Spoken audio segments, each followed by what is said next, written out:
तो स्टार्ट करते हैं, ठीक है। हम लोग जब एंड किए थे तुम्हारा एंशिएंट इंडिया, तो वहां पे हम लोग देखे थे, ठीक है, कि बहुत सारा स्ट्रगल होता है 150 साल के लिए। और उस 150 साल में काफी पॉलिटिकल कंफ्यूजन भी रहता है, ठीक है, कि कौन राज करेगा कौन राज नहीं करेगा। तो उसी में हम लोग देखे थे कि 150 साल बाद गुप्ताज के गुर्जर प्रतिहाराज एंड ऑल ये लोग आते हैं, ठीक है। और वहां से हम लोग शुरू करते हैं एक्चुअली अर्ली मिडाइवल इंडिया, ठीक है। ये दो पार्ट में है। एक है कहलाता है अर्ली मिडाइवल इंडिया, और एक होता है मिडाइवल इंडिया, ठीक है। तो एक्चुअली तुम्हारा जो अर्ली मिडाइवल इंडिया है, ठीक है, ये दो पार्ट्स में है। ये दो पार्ट में है। पहला पार्ट 750 से 1000 एडी तक, ये वाला, ठीक है। और दूसरा पार्ट जो है वो 1000 से 1200 एडी तक वाला को कहते हैं। ये दो पार्ट में डिवाइडेड है तुम्हारा ये अर्ली मिडाइवल इंडिया, ठीक है, ये वाला। तो 750 से जो 1000 एडी के बीच में है, ठीक है, टाइम पीरियड। तो ये जो पीरियड तुम्हारा है, यहाँ पे जो तीन इंपॉर्टेंट पॉलिटिकल पावर्स आता है इंडिया में, ठीक है। तीन इंपॉर्टेंट पॉलिटिकल पावर्स आता है इंडिया में। तो उसमें से कौन कौन सा है? सबसे पहले जो हम बताए थे कि बहुत सारा पॉलिटिकल कंफ्यूजन चल रहा था, और 150 साल के बाद गुप्ताज के बाद आते हैं तुम्हारे ये गुर्जर प्रतिहारास, ठीक है। ये गुर्जर प्रतिहारास ही राजपूत होते हैं, जो कि तुम्हारा नॉर्थ इंडिया में आते हैं, ठीक है, जो कि तुम्हारा नॉर्थ इंडिया में आते हैं। दूसरा जो थे वो थे पालाज, ठीक है। ये पालाज जो आए ये ईस्टर्न इंडिया में आए, ठीक है। और जो तीसरा पावर जो आया, ठीक है, वो उसको कहते हैं राष्ट्रकूटाज। RASHTRAKUTAS, ये राष्ट्रकूटाज थे, ठीक है। और राष्ट्रकूटाज कहाँ इमर्ज होते हैं? तुम्हारा साउथ इंडिया में इमर्ज होते हैं, ठीक है। तो तीन पावर आते हैं यहाँ पे 750 से 1000 एडी के बीच में। गुर्जर प्रतिहाराज नॉर्थ इंडिया में, पालाज ईस्टर्न इंडिया में, और जो राष्ट्रकूटाज होते हैं ये तुम्हारा साउथ इंडिया में आते हैं, ठीक है। अब क्या हुआ, ये जो तीन पावर थे गुर्जर प्रतिहाराज, पालाज और राष्ट्रकूटाज, ठीक है, ये लोग मोस्ट ऑफ द टाइम क्या करते थे? आपस में ही लड़ाई करते थे, ठीक है। आपस में ही लोग लड़ाई करते थे। क्यों? क्योंकि उनको कंट्रोल चाहिए था Gangetic region of North India में, ठीक है, जो गंगा वाला रीजन है, उस रीजन में इनको कंट्रोल चाहिए था। क्यों? क्योंकि वो रीजन सबको पता है काफी प्रॉस्परस था, वहां रिवर गंगा थी एंड ऑल, ठीक है। तो जिसके कारण क्या हुआ हो रहा था वहां पे, जिसके कारण क्या होगा कि वो जब लैंड फर्टाइल होगा तो वहां पे एग्रीकल्चर ज्यादा होगा। जब एग्रीकल्चर ज्यादा होगा तो ऑब्वियसली वहां पे क्या होगा, इकोनॉमी ज्यादा प्रॉस्पर्स करेगा और लोग अमीर होंगे, ठीक है। ये सब होगा। उसके बाद जब आगे बढ़ते हैं, दूसरा वाला पार्ट तुम्हारा 1000 से लेके तुम्हारा 1200 एडी, जो दूसरा पार्ट है, बी वाला पार्ट है तुम्हारा मिडाइवल इंडिया का, ठीक है। ये 1000 एडी से 1200 एडी वाला। इस फेज में क्या होता है, ये जो तीन पावर थे ना, गुर्जर प्रतिहाराज, पालाज और राष्ट्रकूटाज, ये आपस में कुछ कुछ टूटने लगते हैं, ठीक है। आपस में ये लोग कुछ कुछ टूटने लगते हैं। रीजन बहुत कुछ हो सकता है, आगे देखेंगे कि इस दौरान क्यों ये लोग टूट रहे थे, ठीक है। जैसे अगर हम एग्जाम्पल का बात करें तो नॉर्थ इंडिया में, ठीक है, ये जो प्रतिहाराज थे यानी राजपूत, ठीक है, प्रतिहाराज राजपूत थे। तो ये लोग क्या हुआ, ये लोग खुद टूट गए आपस में ही, यूनिटी नहीं रख पाए, और बहुत सारा डिफरेंट डिफरेंट छोटा छोटा राजपूत स्टेट्स, ठीक है, डेवलप होता है। क्यों? क्योंकि अलग अलग डायनेस्टी थे राजपूत के, जैसे कि चहमांस, जिनको चौहान्स भी बोलते हैं, चंडेलास थे, और परमार्स थे, ठीक है, और भी बहुत सारे थे। तो ये सब क्या होता है, राजपूत का जो पूरा प्रतिहारस था उसी को टूट के ये सब बनते, चाहमांस, चंडेलास, परमार्स, ये लोग यूनिटी नहीं रख पाते अपने में और टूट जाते हैं। तो ये हमको देखने को मिलेगा 1000 से 1200 एडी। और हर एक राजपूत डायनेस्टी चाहेगा कि वो लीड करे पूरा राजपूत स्टेट को, ठीक है। तो अभी जो हम लोग देखेंगे अर्ली मिडाइवल इंडिया में, थोड़ा डिटेल में देखेंगे एक एक करके, ठीक है, कि क्या चल रहा था गुर्जर प्रतिहाराज, पालाज, राष्ट्रकूटाज, इन लोग के बीच में क्या चल रहा था, ठीक है। उसके बाद चलेंगे हम लोग नेक्स्ट चैप्टर अरब इन्वेजन की ओर। तो यहाँ पे जो सबसे पहला पावर है जो हम लोग देखेंगे पोस्ट गुप्ताज, ठीक है, पॉलिटिकल कंफ्यूजन के बाद जो इमर्ज होके आते हैं, वो है गुर्जरा प्रतिहाराज, ठीक है, गुर्जरा प्रतिहाराज। तो ये जो डायनेस्टी है गुर्जरा प्रतिहाराज का, ठीक है, गुर्जरा प्रतिहारा को जो डायनेस्टी है ये तुम्हारा खोजा गया था बाय नागभट्ट वन। ठीक है, नागभट्ट वन के द्वारा ये गुर्जर प्रतिहारा डायनेस्टी को खोजा गया था। किस रीजन में? जो मालवा रीजन है। ठीक है, मालवा रीजन तुम्हारा Gujarat Rajasthan side 8th century AD में। ठीक है, नागभट्ट ने गुर्जर प्रतिहारा वाला डायनेस्टी खोजा था। ठीक है, ऑब्वियसली वो राजपूत क्लैन का था। ठीक है, नागभट्ट भी राजपूत क्लैन का था। उसके बाद जब नागभट्ट वन का जब डेथ हो जाता है तो उसके बाद उसके नेक्स्ट सक्सेसर जो आते हैं, ठीक है, जो इसको सक्सीड करते हैं इसके मरने के बाद, उनका नाम रहता है वत्सा राजा। VATSARAJA, वत्सा राजा नाम रहता है। ठीक है, तो ये जो अपना रूल है, ठीक है, अपना जो साम्राज्य है वो काफी ज्यादा बड़ा करते हैं नॉर्थ इंडिया। ठीक है, और वहां पे कैपिटल बनाते हैं कन्नौज को, वेस्टर्न यूपी में आता है कन्नौज, उसको ये अपना कैपिटल बनाते हैं वत्सा राजा। ठीक है, अब वत्सा राजा जो थे वो काफी एक्सपेंशनिस्ट पॉलिसी के थे, मतलब उनको चाहिए था कि अपना साम्राज्य बहुत बड़ा होते जाए। ठीक है, अब अगर हम ट्राई करें नॉर्थ इंडिया से बढ़ के साउथ इंडिया की ओर आने का, ठीक है, तो पहुंचेंगे किधर? तुम्हारा बिहार वाला इलाका। ठीक है, बिहार, बंगाल, उड़ीसा वाला इलाका। तो वहां पे जो सेकंड वाला पावर जो हम बताए तुमको, पालाज थे। ठीक है, तो पालाज एक्चुअली वहां पे उनको भेंट होता है तुम्हारा बंगाल, झारखंड, बिहार, ये वाला सब जो इलाका है वहां पे पालाज रूल करते थे ईस्टर्न इंडिया में। तो वहां के जो राजा थे वो थे धर्मपाला। ठीक है, धर्मपाला जो कि थे Pala king of Bengal and Bihar. ठीक है, तो अब क्या हुआ, प्रतिहारा के जो तुम्हारा वत्सा राजा थे ये तो अपना साम्राज्य फैलाना चाहते थे। तो जब साम्राज्य फैला रहे होंगे, ईस्टर्न इंडिया तक पहुंचे होंगे, तो उनका भेंट हो गया धर्मपाला से। ठीक है, और यहाँ से उन दोनों का कॉन्फ्लिक्ट शुरू हो जाता है, वत्सा राजा और धर्मपाला के बीच में लड़ाई शुरू होता है, कॉन्फ्लिक्ट शुरू हो जाता है।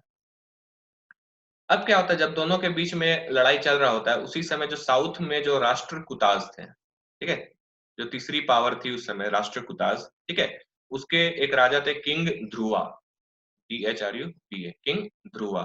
ठीक है, अब इनको भी अपना जो है साम्राज्य जो है वो एक्सपेंड करना था। ठीक है, तो ये भी क्या करते हैं, इन दोनों के बीच की लड़ाई में ध्रुवा भी कूद पड़ते हैं। ठीक है, और इस तरह तीनों के बीच में स्ट्रगल शुरू हो जाता है, पालाज, राष्ट्रकूटाज और गुर्जर प्रतिहारास के बीच में। और यहाँ पे शुरू होता है इन तीनों के बीच में लड़ाई, जिसको कहते हैं ट्राइपर्टाइट स्ट्रगल। ठीक है, और ये ट्राइपर्टाइट स्ट्रगल जो है तुम्हारा, ये चलता है तुम्हारा नेक्स्ट 150 ईयर्स तक, 150 साल तक तुम्हारा चलता है यही ट्राइपर्टाइट स्ट्रगल। ठीक है, तीनों में, राष्ट्रकूटाज, गुर्जर प्रतिहाराज और पालाज में। ठीक है, आगे चलते हैं और हम लोग आगे देखेंगे कि किस तरह तुम्हारा पालाज जो है, ठीक है, पालाज जो है वो उनका क्या रहता है, वो कैसे स्टैब्लिश करते हैं अपना एम्पायर एंड ऑल। ठीक है, पालाज के बारे में। अब पालाज जो है, जैसा कि हम बताएं तुम्हारा, अनुपम भैया थोड़ा धीरे लिख नहीं पा रहे हैं। अनुपम नोट्स से ही बता रहे हैं, तुम लिख लोगे, टेंशन मत लो। ठीक है, बाद में भी तुम नोट्स से तो देख के लिख ही लोगे। अभी एक्सप्लेन कर देते हैं, बाद में नोट्स देख के लिख लेना थोड़ा। ठीक है, मेन बात जो नोट्स में वही बता ही रहे हैं, स्टोरी। ठीक है, बस कनेक्ट कर दे रहे हैं थोड़ा इन बिटवीन द लाइंस। अभी स्टोरी है, medieval India is all about story, story सुनते जाओ। ठीक है, तो ठीक है, थोड़ा स्लो हो जाएंगे। अब हम लोग डिस्कस करेंगे पालास के बारे में। ठीक है, गुर्जर प्रतिहाराज हो गया, अब चलते हैं पालास के बारे में। तो हम देख रहे थे कि जो वत्सा राजा थे गुर्जर प्रतिहाराज के, वो अपना एम्पायर बढ़ा रहे थे ईस्टर्न इंडिया में, और ईस्टर्न इंडिया में उनको भेंट होता है पालास से। ठीक है, लेकिन थोड़ा पीछे चलेंगे और देखेंगे कि पाला डायनेस्टी कौन फाउंड किया था, कब फाउंड हुआ था, ये सब देखेंगे। तो पाला जो था वो, जिस तरह हम लोग को पता है कि ईस्टर्न इंडिया में आया था। ठीक है, ईस्टर्न इंडिया में था, ये पाला डायनेस्टी रूल करता था। तो पाला डायनेस्टी जो खोजे थे, ठीक है, फाउंडेड बाय, वो थे गोपाला। ये क्वेश्चन हमेशा आता है कि पाला dynasty was founded by home. ठीक है, ऑप्शंस दे दिया जाएगा, तो आंसर विल बी गोपाला। ठीक है, 8th सेंचुरी के अराउंड। ठीक है, अब ये भी एक्सपेंशन अपना करना चाह रहे थे। ठीक है, ये भी अपना एक्सपेंशन करना चाह रहे थे। तो एक्सपेंशन करते करते क्या हो गया कि ये भी तुम्हारा वेस्ट की तरफ बढ़ेंगे। ठीक है, ये भी तुम्हारा वेस्ट की तरफ बढ़ेंगे, और उधर से तुम्हारा जो वेस्ट से है वो तुम्हारा गुर्जर प्रतिहार ईस्ट की तरफ बढ़ रहे थे, तो इसलिए दोनों में क्लैश भी हो रहा था। तो जिस तरह गुर्जर प्रतिहारा का जो एक्सपेंशन था, ठीक है, जो एक्सपेंड करते जा रहे थे अपने आप को ईस्ट में आते आते, ठीक है, ईस्टर्न साइड आते आते पालाज ने उनको रोक दिया। उसी तरह जब पालाज ट्राई कर रहे थे कि वो वेस्ट की ओर बढ़े, तो उनका एक्सपेंशन को कौन रोकता है? तुम्हारा गुर्जर प्रतिहारास। प्रतिहारास क्या होते हैं? रोक देते हैं पालाज का एक्सपेंशन टुवर्ड्स वेस्ट, ठीक है। तो वेस्ट में इनको खुद रोक दिया गया। लेकिन क्या हुआ, फिर पालास तो कॉन्फाइंड हो गए, तो पालास क्या करते हैं, अपना रूल जो है बिहार में और बंगाल में, ठीक है, लगभग लगभग 4 सेंचुरी तक अपना रूल चलाते हैं, ठीक है। तो पालास रूलर जो होते हैं लगभग लगभग 4 सेंचुरी यानी 400 ईयर्स तक बिहार और बंगाल में अपना राज चलाते हैं। बीच में थोड़ा सा ब्रेक होता है कुछ इन्वेडर्स के कारण, ठीक है, लेकिन उसके अलावा 400 साल तक इन्हीं का राज रहता है, तुम्हारा बंगाल एंड बिहार वाला इलाका, ठीक है। अब क्वेश्चन उठता है कि पाला किंग्स जो थे, ठीक है, ये कौन सा धर्म को फॉलो करते थे? तो दीज पाला किंग्स जो थे ये फॉलोअर किसको थे? बुद्धिज्म के follower. These Pala kings were follower of Buddhism, ठीक है, वो बुद्धिज्म को काफी प्रमोट किए हैं। कैसे पता चलता है? क्योंकि वो बहुत सारे विहारास, याद करो विहारास, ठीक है, वो बनाए थे, यानी मोनास्ट्रीज ईस्टर्न इंडिया में, ईस्ट इंडिया में बहुत सारे विहारास बनवाए थे, ठीक है।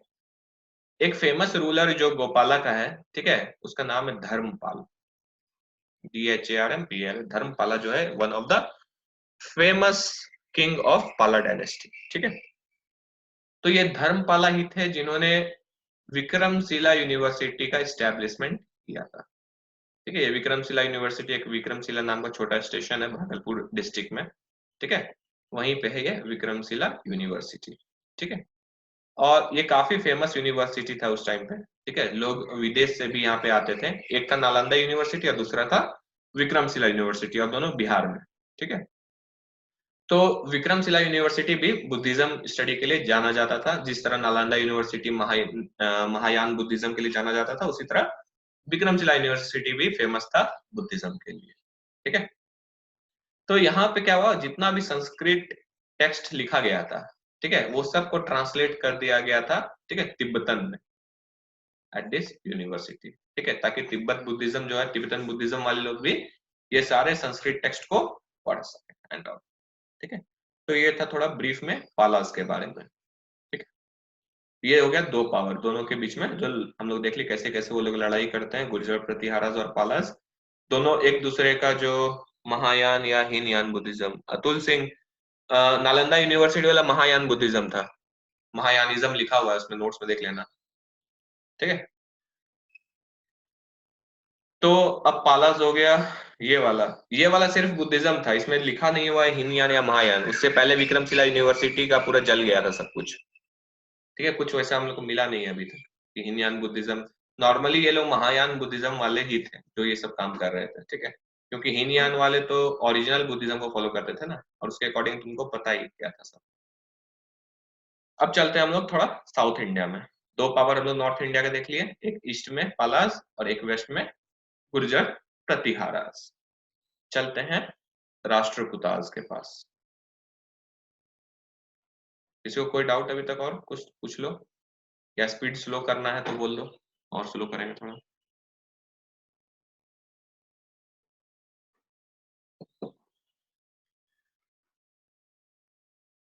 आई थिंक सबको ठीक है। चलो फिर आगे देखते हैं हम लोग। ये हो गया गुर्जर प्रतिहारास का देख लिए, पालास देख लिए, चलते हैं राष्ट्रकूटास की ओर, ठीक है। एक्चुअली स्पीड थोड़ा इसलिए है क्योंकि 2 वीक में खत्म करेंगे मेडाइवल, क्योंकि मेडाइवल से मुश्किल से अगर प्रीलिम्स देखो तो 0 से 2 क्वेश्चन आता है हर साल, ठीक है। मेन है मॉडर्न, मॉडर्न 1 डेढ़ महीना लगेगा, इसलिए जल्दी वहां आना है। तो आगे देखेंगे हम लोग राष्ट्रकूटास के बारे में, ठीक है, जो कि साउथ में थे, तीसरा पावर। अब यहाँ पे जो राष्ट्रकूटास डायनेस्टी था, ठीक है, ये राष्ट्रकूटास वाली डायनेस्टी जो था, इसके जो फाउंडर थे उनका नाम था डंटी दुर्गा। ये, ये है डंटी दुर्गा, ठीक है, इसके फाउंडर। ये भी 8 सेंचुरी में फाउंड हुआ था, ठीक है, अराउंड 8th सेंचुरी में फाउंड हुआ था तुम्हारा बाय घंटी दुर्गा। ठीक है, देखो तीनों लगभग लगभग 8th सेंचुरी में ही आए हैं। आफ्टर द वो पोस्ट गुप्ता पीरियड के बाद जब पॉलिटिकल कंफ्यूजन शुरू हो गया, ठीक है, उसके बाद 8th सेंचुरी में ही तीनों आए। तो अब इन्होंने जो अपना कैपिटल है, ठीक है, जो कैपिटल है राष्ट्रकूटास का, वो है मान्यखेता, ठीक है, या मलक्खड़। मान्यखेता या फिर मलक्खड़। ठीक है, ये जो एरिया ये तुम्हारा नियर शोलापुर, ठीक है, जो महाराष्ट्र में है सोलापुर, तो वहां पे है। ठीक है, इससे करंट अफेयर से शोलापुरी चप्पल आता है एक, ठीक है, महाराष्ट्र का, उसको मिला है तुम्हारा जीआई टैग। याद रखना, ये करंट अफेयर्स में है। ठीक है। ठीक है। उसके बाद चलते हैं आगे। तो one of the most important king जो था राष्ट्रकूटा का, वो था कृष्णा वन। ठीक है, ये क्या था? कृष्णा वन था। ठीक है, तो कृष्णा वन जो थे, जो राष्ट्रकूटास के रूलर थे, ठीक है, he was famous because he built Kailash temple. उन्होंने ही बनवाया था कैलाश टेम्पल। कहाँ पे? एल्लोरा में। ये एल्लोरा जो है तुम्हारा औरंगाबाद डिस्ट्रिक्ट में, महाराष्ट्र में। ठीक है, कभी पूछ सकता क्वेश्चन कि Kailasa temple at Ellora was built by whom? तो कृष्णा वन। ठीक है, तो ये जो टेम्पल है Kailash, obviously it is dedicated to lord Shiva. ठीक है, लॉर्ड शिवा को डेडिकेटेड है। और ये जो टेम्पल है ये मोनोलिथिक स्ट्रक्चर है। बता रहे मोनोलिथिक स्ट्रक्चर का मतलब कि कोई भी मूर्ति या फिर कोई भी भवन, कुछ भी जो सिर्फ एक सिंगल पीस ऑफ रॉक से बना हो, मतलब एक बड़ा सा पत्थर लाएगा, ठीक है, उसी को काट के उससे ये मूर्ति बनाएगा। ठीक है, तो मोनोलिथिक, मोनो मतलब सिंगल स्टोन, ठीक है, लिथिक मतलब स्टोन, सिंगल स्टोन से बना हुआ है। ठीक है, ये स्ट्रक्चर। अब जो उस समय जो हम बताए थे कि अरब्स उरब्स भी आया गए थे इंडिया में लगभग, ठीक है, 8th सेंचुरी में ट्रेड व्रेड करने के लिए, वो लोग काफी अट्रैक्टेड थे तुम्हारा इंडिया का वेल्थ से। ठीक है, तो उनका जो अकाउंट्स है वो जो लिखे हैं, ठीक है, बहुत सारे बुक्स या फिर जो भी लिखे हैं, उससे हमें पता चलता है कि जो राष्ट्रकूटास थे, ठीक है, वो काफी फ्रेंडली थे तुम्हारा अरब ट्रेडर्स के साथ। अरब ट्रेडर्स यानी जो लगभग लगभग मुस्लिम, ठीक है, उनके साथ काफी फ्रेंडली व्यवहार करते थे। ठीक है, जो भी उनके एम्पायर में आते थे। इवन उनको राष्ट्रकूटास लोग अलाउ कर दिए कि ठीक है, आपको मस्जिद बनाना है, मस्जिद बनाओ। ठीक है, अपना जो भी रिलीजन फॉलो कर रहे हो आराम से रिलीजन को फॉलो करो, हम कोई भी बाधा तुम्हारे रिलीजन में नहीं डालेंगे, यानी हिंड्रेंस नहीं करेंगे आपके रिलीजन। ठीक है, तो ये क्या दर्शाता है? ये दर्शाता है कि जो राष्ट्रकूटास थे वो काफी लिबरल थे। ठीक है, लिबरल एटीट्यूड के थे, कट्टरपंथी उनमें नहीं था राष्ट्रकूटास राजा में। ठीक है, और ये भी हम लोग यहाँ से समझ सकते हैं कि वो लोग ट्रेड एंड इकोनॉमी को काफी फेवर करते थे, शायद इसलिए भी वो लोग कुछ ना बोलते हो अरब ट्रेडर्स को। तो ये क्या दिखाता है? दर्शाता है कि उनका डिजायर जो था वो इकोनॉमिक बेनिफिट की ओर भी ज्यादा था। क्यों? क्योंकि सी ट्रेड उस समय काफी प्रचलित था। ठीक है, और सी ट्रेड मोस्टली किसके द्वारा कंडक्ट किया जाता था? अरब्स के द्वारा। मतलब इंडिया से मटेरियल्स वगैरह लेते थे अरब्स, और सी ट्रेड के through Arabs and European countries में भी बेचा करते थे। ठीक है, तो ये भी इकोनॉमिक डिजायर भी था राष्ट्रकूटास का कि चलो मेरा ट्रेड एंड ऑल ये सब प्रॉस्पर कर रहा है इन अरब्स के कारण, इनको भी अपना जो रिलीजन फॉलो करना है, मस्जिद बिल्ड करना है, बिल्ड करने दो साउथ इंडिया में। ठीक है, तो ये था राष्ट्रकूटास लोग के बारे में थोड़ा। कोई डाउट किसी को राष्ट्रकूटास में? फिर आगे बढ़ेंगे।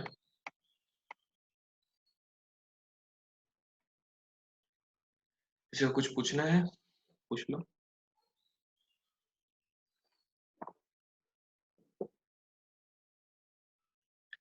ठीक है,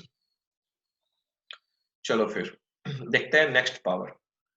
अब स्टार्टिंग में हम बोले थे कि तीन पावर ज्यादा इमर्ज किया था, लेकिन जो चौथा पावर है, ठीक है, वो है इंपीरियल चोलास। एक चोलास हम लोग पढ़े थे एंशियंट में, और ये दूसरा चोलास है, लेकिन दोनों के बीच में क्या रिलेशन एंड ऑल है ये हम लोग को क्लियर नहीं पता चलता है हिस्ट्री में। ठीक है, कि दोनों के बीच ये चोला सेम चोलास है कि डिफरेंट चोलास हैं। हाँ, एलोरा टेम्पल हिंदुइज्म के लिए फेमस है। हाँ, एलोरा टेम्पल हिंदुइज्म के लिए फेमस है अतुल, क्योंकि तुमको भी पता है उसमें तो लॉर्ड शिवा का है ना मूर्ति, मोनोलिथिक स्ट्रक्चर, ये तो बताइए हम। ठीक है, तो चलते हैं थोड़ा साउथ इंडिया में। साउथ इंडिया में क्या होता है कि जो तुम्हारे चोलास थे पुराने वाले, ठीक है, वो तो हम देख ही रहते, छोटा छोटा उसमें जो सेक्शंस थे ये लोग टूट गए थे एंड ऑल। तो ये जो थे ये इंपीरियल चोलास थे, ये डिफरेंट चोलास हैं, ठीक है। तो इन्होंने भी, चोला किंग्स ने भी जो अपना एम्पायर था उसको काफी बड़ा कर लेते हैं अराउंड 1000 से 1200 एडी के बीच। तो ये वाला हम देख रहे हैं जो है तुम्हारा सेकंड फेज है अर्ली मिडाइवल इंडिया का, 1000 से 1200 एडी के बीच में, ठीक है। लेकिन वही है कि जो पुराने वाले चोलास थे एंशियंट टाइम में, और जो ये इंपीरियल चोलास है, इसके बारे में कोई हिस्ट्री क्लियर नहीं है, ठीक है। इन दोनों के बीच में क्या रिलेशन था, सेम थे कि अलग थे, कोई क्लियर नहीं, ठीक है। तो ये जो इंपीरियल चोलास थे, ठीक है, ये पल्लवास जो थे साउथ इंडिया के, याद करो एंशियंट इंडिया में पढ़ाए थे पल्लवास के बारे में, उनको उखाड़ फेंकते हैं, ठीक है, उनको उखाड़ फेंकते हैं और अपना राज जमा लेते हैं साउथ इंडिया। साउथ इंडिया यहाँ पे बोले तो डीप साउथ इंडिया, ठीक है, कन्याकुमारी, तुंगा भद्रा रिवर, वहां पे कर्नाटका एंड ऑल, एकदम डीप साउथ, ठीक है। तो जो ये जो चोला डायनेस्टी इंपीरियल चोला वाला, इसके जो फाउंडर थे उनका नाम था विजयला, विजयला, ठीक है, 9th सेंचुरी में फाउंड हुआ था ये डायनेस्टी, ठीक है। लेकिन अगर बात किया जाए कि इस पूरे डायनेस्टी को जो है फॉर्मेशन में जो रियल आर्किटेक्ट था, ठीक है, जो कि उसको नेम फेम और ग्लोरी दिलाया था पूरा इंडिया में इस डायनेस्टी को, वो थे, उनका नाम था राजा राजा वन। ये मोस्ट प्रोमिनेंट किंग थे, ठीक है, इंपीरियल चोलास के, जो कि रूल किए थे तुम्हारा 985 एडी से लेके 1014 एडी तक रूल किए थे राजा राजा वन, ठीक है। और नेक्स्ट उनके बाद जो फेमस रूलर आए, ठीक है, वो खुद उनका बेटा ही था, राजेंद्र वन, जो कि रूल किए थे 1014 से लेके 1044 एडी तक, जस्ट अपने पिता के बाद। राजा राजा वन और Rajendra one most famous king थे, ठीक है। अब क्या होता है जब चोला एम्पायर, ठीक है, चोला एम्पायर अपने पीक पे रहता है, ठीक है, सबसे अच्छे दिन उनके रहता है हेडे, ठीक है, सबसे पीक वाला दिन रहता है, ठीक है। तो उस समय इनका जो एम्पायर था, ठीक है, जो रिवर है तुंगा भद्रा कर्नाटका की साइड, ठीक है, रिवर कृष्णा के पास, वहां से लेके कर्नाटका से लेके कन्याकुमारी तक साउथ में, ठीक है, कन्याकुमारी तक साउथ में, यहाँ तक फैला हुआ होता है इनका किंगडम, ठीक है। अब चोला किंग्स जो थे, ठीक है, उन्होंने इतना प्रॉस्पर क्यों किया, क्वेश्चन ये उठता है, ठीक है। उनका ट्रेड व्रेड सब कुछ प्रॉस्पर कर रहा था, उनका इतना अच्छा एम्पायर बन गया, तो ये सब के पीछे जो रीजन है, ठीक है, तो वो लोग काफी अच्छा से अपना नेवी का यूज करते, ठीक है, अपना नेवी, ठीक है, शिप्स बोट्स ये सब जो भी था उनके पास, उनका काफी अच्छा यूज करते थे। और अपना नेवी जो बोलते हैं आर्म्ड फोर्सेस होता है जो भी समुद्र का, ठीक है, उसके मदद से इन्होंने बहुत जगह इंडिया में ही नहीं बल्कि बाहर में भी कॉन्कर किया था, बहुत जगह जगह, जैसे कि मालदीव्स, उसको भी कॉन्कर कर लिया, लक्षद्वीप को इन्होंने कॉन्कर किया था, ठीक है, और श्रीलंका भी इन्होंने कॉन्कर कर लिया, ठीक है। अपना देखो चारों बगल लक्षद्वीप, मालदीव्स और श्रीलंका, तो सोचो इनका जो नेवी होगा वो कितना स्ट्रांग होगा, ठीक है। ये लोग बाहर बाहर जाके कर लिए।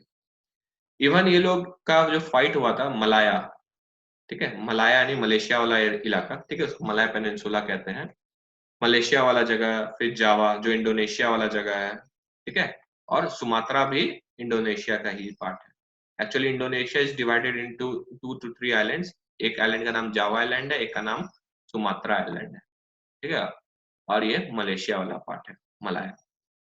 तो यहाँ के भी जो राजा है जावा सुमात्रा और मलाया के, इनको भी चोलाज ने हरा दिया था, ठीक है।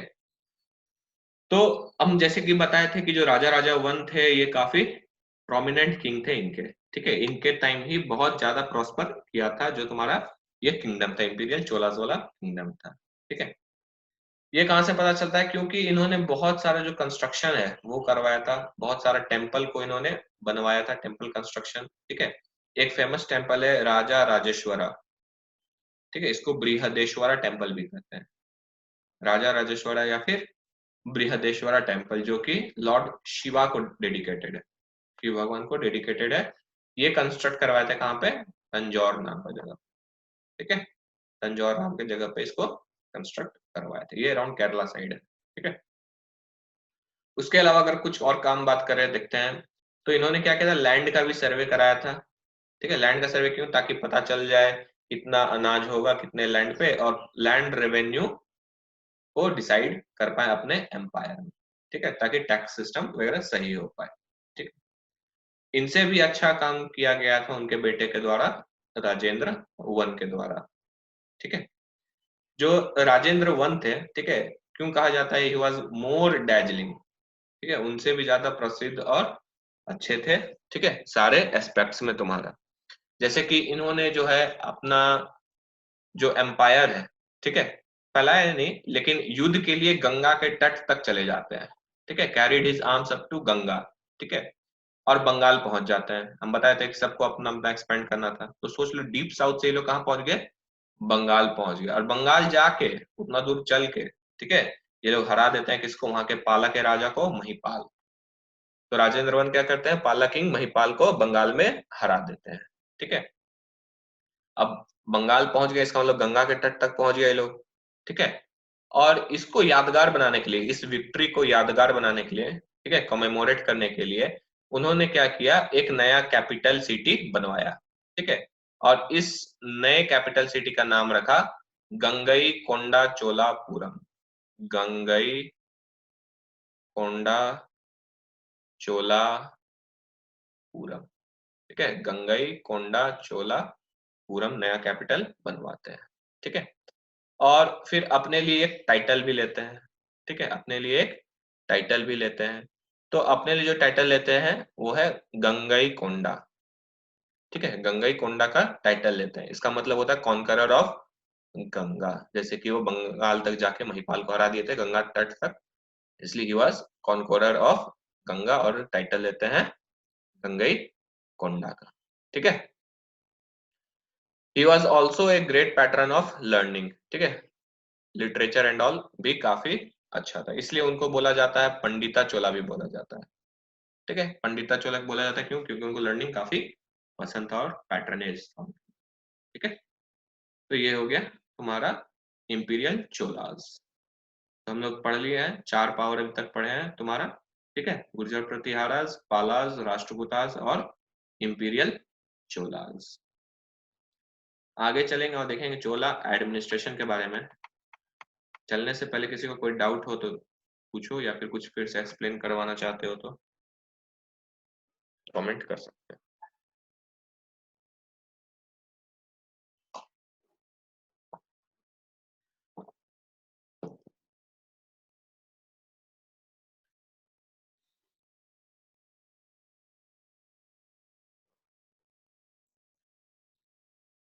सूरज कुमार अरब्स, और अरे अरब्स कहाँ पढ़ा रहे हैं सूरज अभी हम? अरब्स पढ़ाएंगे ना, अरब्स तो नेक्स्ट चैप्टर है सूरज। तुम थोड़ा ज्यादा आगे बढ़ गया सूरज, अरब्स आएंगे। बहुत कुछ पैरेलल में हो रहा होगा, 712 में सूरज आ गए थे ये लोग, अरब्स लोग। ठीक है, बताएंगे। हम पूछ रहे जो पढ़ा है उसमें से डाउट पूछो। अनुपम, घटना चक्र से क्वेश्चन भेजिए जनरल अवेयरनेस का मतलब, तुमको घटना चक्र से क्वेश्चंस क्यों भेजे अनुपम, क्यों चाहिए? टेस्ट तो दे ही रहे हो ना। ठीक है, टेस्ट में आ जाएगा सब, कवर हो जाएगा, घटना चक्र कवर हो जाएगा, past year question paper cover हो जाएगा। ठीक है, जो आने वाला क्वेश्चन है वो भी कवर हो जाएगा, टेंशन मत लो। पहले से तैयारी के लिए अच्छा, नोट्स और किताब पढ़ो पहले। ठीक है,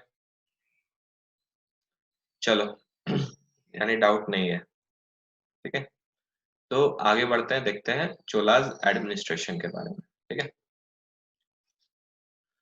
तो विलेज लेवल पे जो था चोलास का एडमिनिस्ट्रेशन, ठीक है, इंपीरियल चोलास का बात करें, विलेज लेवल पे जो था, उनको काफी ऑटोनॉमी दिया गया था। ठीक है, लोकल पीपल को, कि आप डिसाइड कर सकते हो अपने एडमिनिस्ट्रेशन के लिए कुछ भी, किसके द्वारा, सेल्फ इलेक्टेड लोकल बॉडीज, मतलब आज के पंचायत के तरह था, कोई बॉडी या म्यूनसिपैलिटी की तरह था।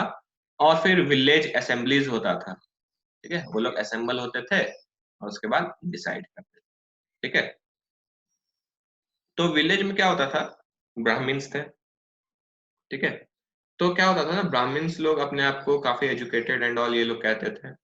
तो उन्होंने क्या किया, एक सभा बनाया हुआ था अपने गांव में। ठीक है, सभा बनाया हुआ और उसी में सब कुछ डिसाइड करते थे, ठीक है, गांव में क्या बनेगा नहीं बनेगा सब कुछ। तो क्या हुआ था कि यहाँ से कुछ लोग परेशान हो गए थे, जो लोग नॉन ब्राह्मण्स थे, ठीक है, सभा में क्या हो गया, जो डोमिनेशन हो गया वो ब्राह्मण्स का हो गया, लेकिन गांव में तो नॉन ब्राह्मण्स भी थे, उनका क्या, ठीक है, वो लोग कैसे गवर्न करेंगे। तो उन्होंने भी अपना एक ऑर्गेनाइजेशन टाइप से बना दिया जिसको कहते हैं पुर, पुर।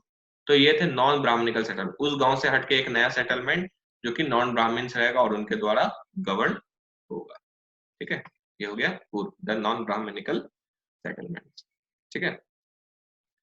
अब ये जो तुम्हारा असेंबलीज थे सभा और उर, ठीक है, सभा और उर जो तुम्हारा असेंबलीज थे, इनका काम क्या था, लोकल पब्लिक वर्क, ठीक है, लोकल में पब्लिक वर्क जो भी है, फिर टैक्स का कलेक्शन, ठीक है, फिर तुम्हारा टेम्पल मैनेजमेंट ये लोग करेंगे, ठीक है, टेम्पल मैनेजमेंट करेंगे और सभी जो भी काम है वो सब गांव का लोकल लेवल पे ये लोग देखेंगे, ठीक है।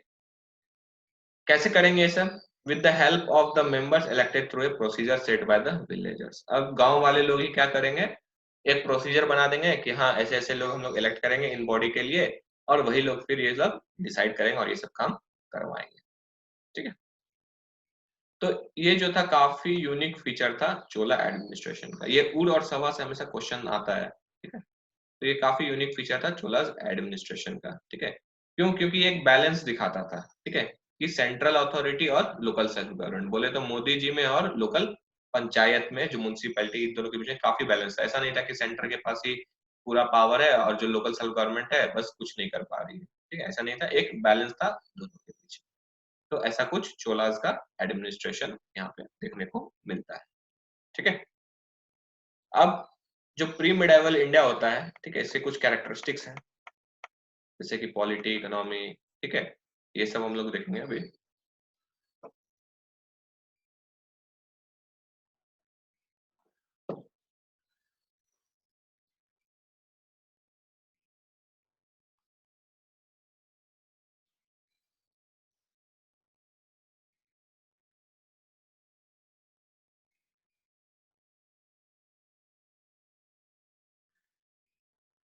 किसी को कोई डाउट है तो पूछो।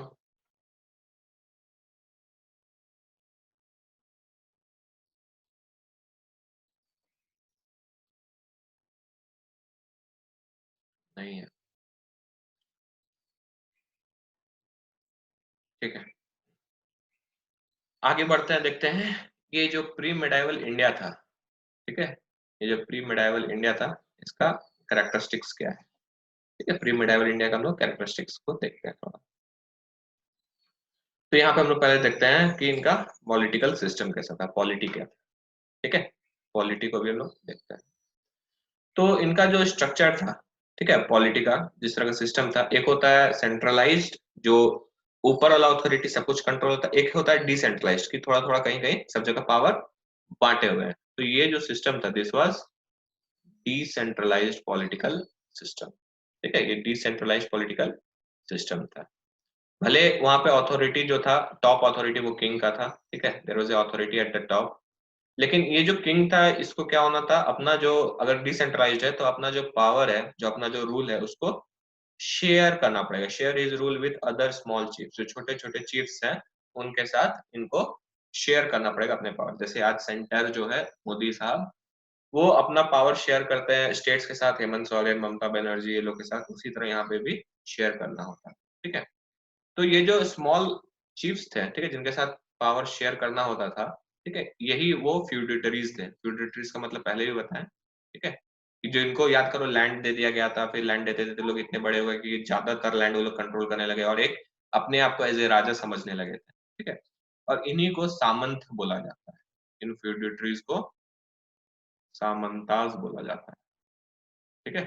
तो ये सामंताज जो थे क्या थे, बताए थे कि ये लोग भी एक छोटे राजा हो गए थे, हु हैज बीन डिफीटेड, जो कि हरा दिए गए थे किसके द्वारा, जो सुपीरियर किंग है उसके द्वारा, ठीक है, लेकिन उनको रूल करने दे दिया गया, ठीक है, ताकि आप लोग रूल करो, अपने अपने नाम से रूल करो, लेकिन जो सुप्रीमेसी है, जो ओवरलॉर्डशिप है, ठीक है, वो किसका रहेगा, जो उनको कॉन्कर किया है, ठीक है?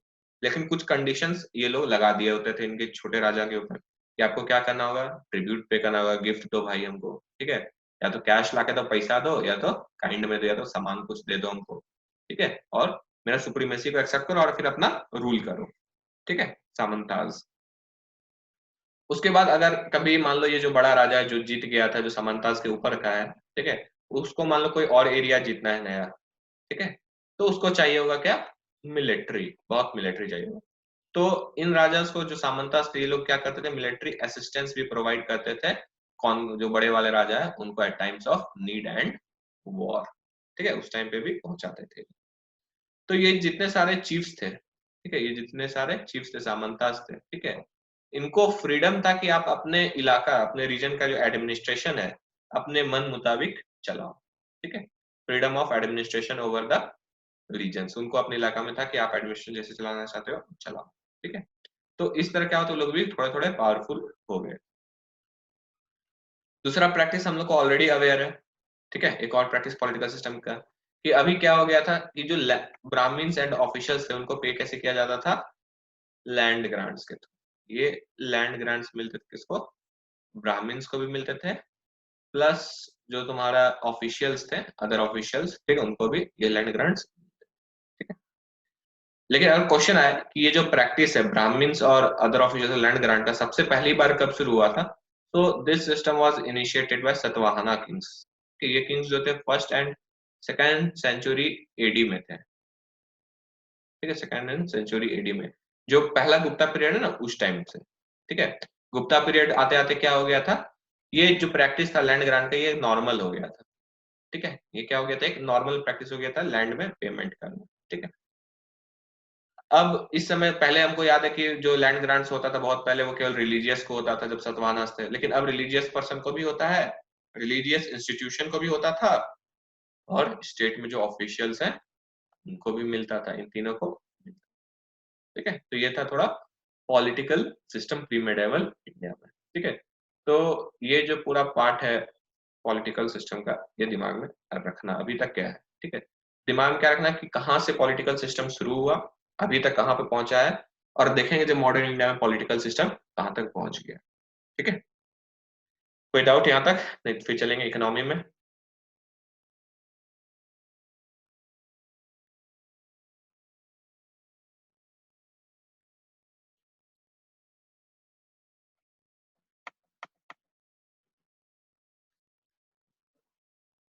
कुछ पूछना है, कोई डाउट है किसी को, ज्योति, अर्चना, बताओ तुम लोग।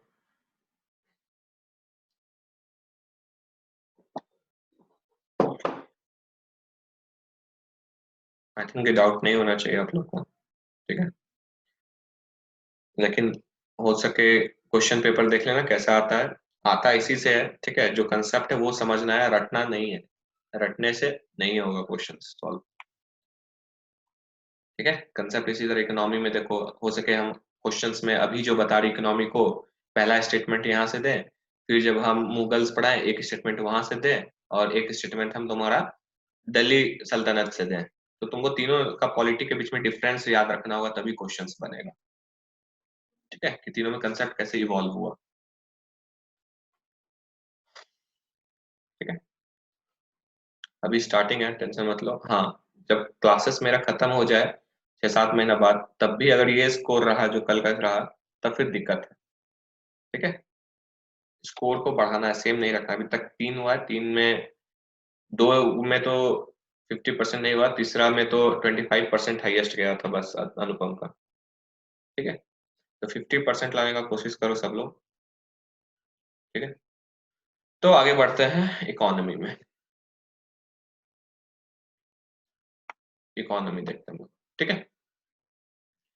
तो हम लोग जब देखे थे कि प्री मिडाइवल इंडिया जो है वो 2 फेज में बटा हुआ है, ठीक है। तो इकोनॉमी का अगर बात करें पहला फेज में तुम्हारा 750 से तुम्हारा 1000 एडी के बीच में, ठीक है। तो हम देख रहे थे कि पोस्ट गुप्ता में ही जो कॉइन्स वगैरह थे वो सब इंफीरियर क्वालिटी के आ गए थे, और हमारा पूरा इकोनॉमी डिक्लाइन फेज में था, ठीक है, डिक्लाइन कर रहा। तो यहाँ पे भी क्या हो गया, इस प्री मिडाइवल में भी हमारा जो इकोनॉमी था ये डिक्लाइन फेज में था, ठीक है। कैसे पता चलता है, क्यों, क्योंकि यहाँ पे absence of coins for exchange, यहाँ पे कॉइन्स बहुत कम मिलता है इस टाइम पे, ठीक है। इसीलिए हम कह सकते हैं जब कॉइन्स ही नहीं है मतलब ट्रेड हो नहीं रहा है, ठीक है। और जो कंडीशंस था तुम्हारा सिटीज एंड टाउन्स का, ठीक है, वो काफी खराब हो चुका था तुम्हारा नॉर्थ इंडिया साइड में। ठीक है, नॉर्थ इंडिया साइड में जो टाउन्स एंड ऑल था वो काफी ये हो गया था। ठीक है, डिकेड कंडीशंस में था। अब इनके पास पैसा था ही नहीं, तो फिर ये रिपेयर कहाँ से कराएंगे इन टाउन्स को। ठीक है, बात यही होगी। लेकिन जब हम अगर हम प्री मिडाइवल का सेकेंड फेज में जाते हैं अराउंड 1000 एडी में, ठीक है, तो हम देखते हैं कि थोड़ा मोड़ा जो ट्रेड है वो सब रिवाइव होता है। तो यहाँ पे हम क्या देखेंगे, रिवाइवल ऑफ, ठीक है,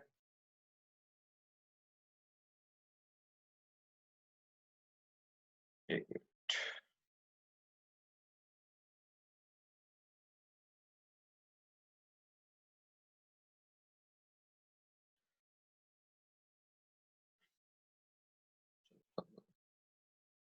तो यहाँ पे हम लोग क्या देख रहे थे, इकोनॉमी के बारे में देख रहे थे। ठीक है,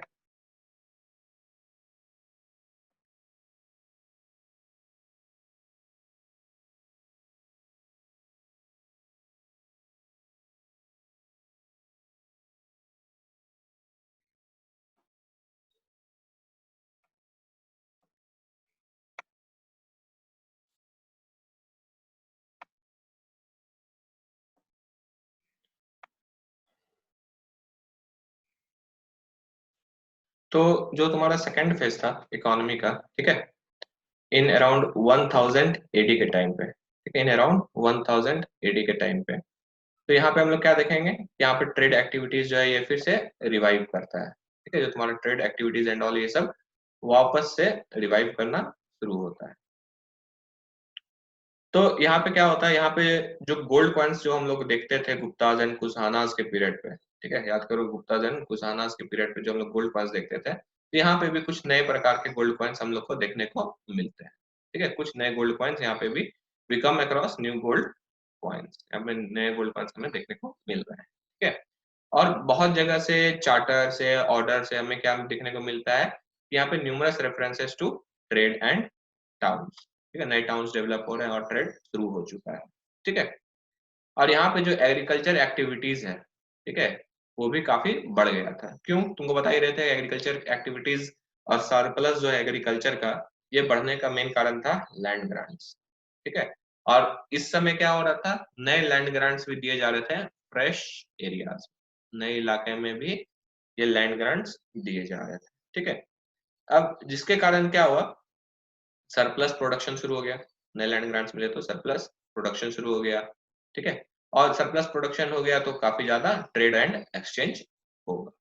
ठीक है, इस दौरान तक अरब इन्वेजन के कारण, ठीक है, इस दौरान तक अरब इन्वेजन के कारण भी ट्रेड बढ़ा हुआ था। ठीक है, तो ये अरब ट्रेडर्स हम बताते थे कि सी रूट से ट्रेड करते थे, तो ये लोग इमर्ज कहाँ पे कर रहे थे, कोस्टल एरियाज ऑफ इंडिया में। ठीक है, जितना भी कोस्टल एरियाज है वहां पे ये लोग इमर्ज कर रहे होते हैं। ठीक है, क्यों, क्योंकि इनको ट्रेड था, और ये लोग ट्रेड कैसे कर रहे थे, इंटरनेशनल सी ट्रेड कर रहे थे, यानी कि डोमेस्टिक तो चल ही रहा था इंडिया में, प्लस इंटरनेशनली भी सी रूट के थ्रू ये लोग ट्रेड करना शुरू कर चुके थे अरब से। ठीक है, तो अगर लैंड का पार्ट किया जाए, ठीक है, ये तो सी रूट पे लोग कब्जा किए, प्लस लैंड पे और सी रूट कहो तो अगर पाकिस्तान वाला इलाका देखो और जो उनका समुद्र वाला इलाका है, ठीक है, वो है सिंध वाला इलाका। ठीक है, तो सिंध में ये लोग कब्जा जमा लिए थे अरब से लोग करीब करीब 712 एडी तक। ठीक है, 712 एडी तक ये लोग सिंध में कब्जा अपना जमा चुके थे। बाद में क्या होता है, ठीक है, बाद में क्या होता है, ये लोग पूरा जो समुद्र का किनारा है तुम्हारा सिंध से लेके चाइना तक, ठीक है, सी फ्रॉम अरेबिया से लेके अपना चाइना तक अपना सेटलमेंट बढ़ा देते हैं। ठीक है, समुद्र के किनारे अरेबिया से चाइना तक, समुद्र किनारे मतलब तुम्हारा जो सऊदी अरेबिया है, पाकिस्तान है, इंडिया का कोस्टल इलाका से लेके ऊपर जाओगे म्यांमार से लेके पूरा चाइना वाला जो कोस्टल इलाका है, वो पूरा इलाका जो है ये लोग अपना सेटलमेंट्स बना लेते हैं।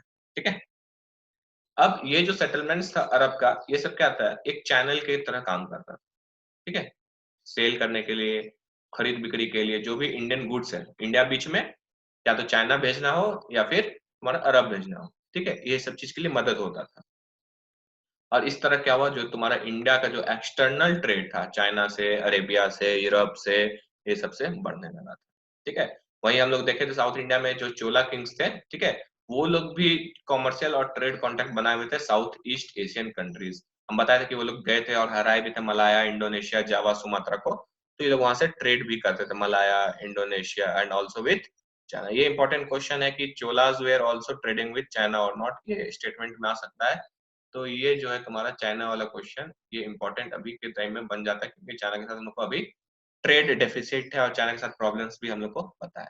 तो Chola was the one who had trade relationship with China too. ठीक है, तो ये था थोड़ा इकोनॉमी के बारे में ब्रीफ। ठीक है, बाकी जो बुक है वो हम अपलोड कर दिए हैं। ठीक है, बुक्स तुमको मिल जाएगा।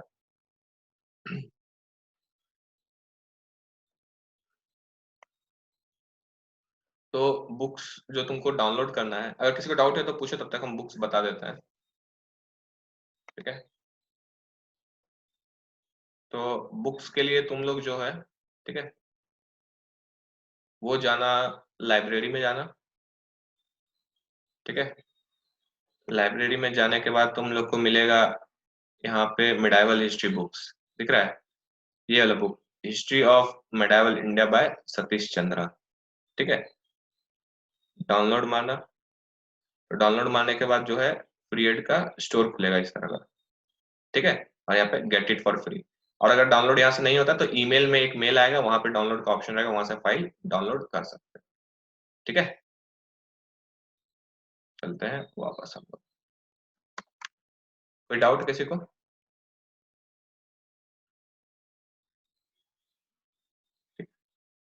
होप कि नहीं होगा।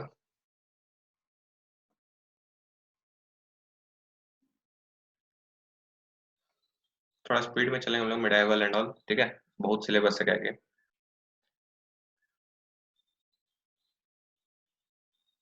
चलते हैं हम लोग सोसाइटी के बारे में देखते हैं। ठीक है, अब देखते हैं कि सोसाइटी में क्या हो रहा होता है इस टाइम पे। ठीक है भैया, तमिलनाडु वाला बुक पढ़ना जरूरी है। अनुपम, एक बुक पढ़ो। अगर एनसीईआरटी आर एस शर्मा उठा है तो उसी को 10 बार पढ़ो। अगर तमिलनाडु बुक वाला इजी लग रहा है, एक बार पढ़ के लगा कि हाँ इजी है उससे, ठीक है, दोनों के लैंग्वेज में अंतर है, तमिलनाडु का बुक थोड़ा लैंग्वेज उसका इजी है, तो 10 बार उसी को पढ़ो। कोई एक बुक उठाओ, उसी को पढ़ो बार बार, बस चेंज मत करो बुक। क्वेश्चंस भले चेंज करो, ठीक है, क्वेश्चन इधर उधर से बना सकते हो, लेकिन बुक्स मत चेंज करो और नोट्स चेंज मत करो। नोट्स मेरा, बुक वही। ठीक है, तो मिडाइवल का जो बताया डाउनलोड कर लेना तुम लोग और उसी से पढ़ना। यहाँ तो नोट्स है ही। चलो फिर आगे हम लोग देखते हैं थोड़ा सोसाइटी के बारे में। ठीक है, तो अब जो सोसाइटी इस समय था, देख रहे थे कि सोसाइटी में बहुत कुछ बढ़ते जा रहा था। ठीक है, कास्ट बढ़ रहा था एंड ऑल। तो यहाँ पे भी हमें क्या मिलता है कि बहुत ज्यादा छोटे छोटे कास्ट आ जाते हैं। ठीक है, प्रोलिफरेशन और increase in number of cast.